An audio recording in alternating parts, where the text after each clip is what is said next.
pour les militaires. Le patrouilleur outre-mer Terriero à Terrio-Terre a entamé son déploiement vers Papeete depuis le Cap-Vert et a atteint Rio de Janeiro au Brésil.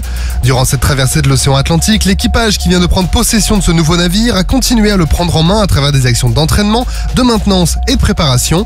Ils ont effectué des tirs d'artillerie, des exercices de sécurité et des entraînements à la navigation, le tout dans des conditions météo parfois dégradées.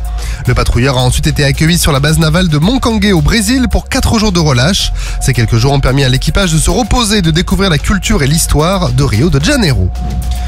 Une formation de sûreté à bord d'aéronefs à Istres. Les stagiaires moniteurs des techniques d'autodéfense ou MTAD du Centre de préparation opérationnelle du combattant de l'armée de l'air et de l'espace ont suivi une formation intensive à Istres axée sur la maîtrise des techniques de préhension pour faire face à différentes menaces potentielles à bord d'un aéronef de transport de personnel.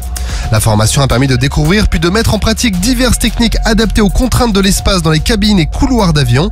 Les compétences enseignées comprenaient les placements tactiques, la gestion de la panique en cas de mouvement de foule, les travails en binôme, la réaction face aux menaces et aux attaques au couteau, ainsi que l'extraction de personnes dangereuses.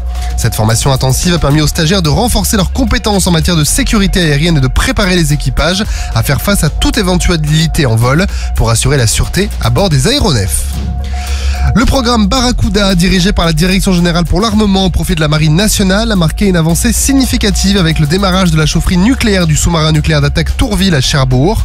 Ce démarrage, appelé Divergence, marque le début des essais à la mer prévus pour l'été qui arrive en vue de sa livraison.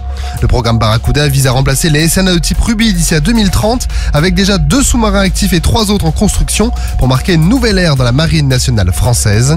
Les SNA Barracuda offrent une propulsion nucléaire avancée, ce qui leur confère une grande mobilité et de nouvelles capacités tactiques et assure ainsi à la France une position de leader dans la technologie des SNA modernes. Et un anniversaire symbolique pour célébrer le 120e anniversaire de l'entente cordiale entre la France et le Royaume-Uni. L'armée de terre a organisé plusieurs événements.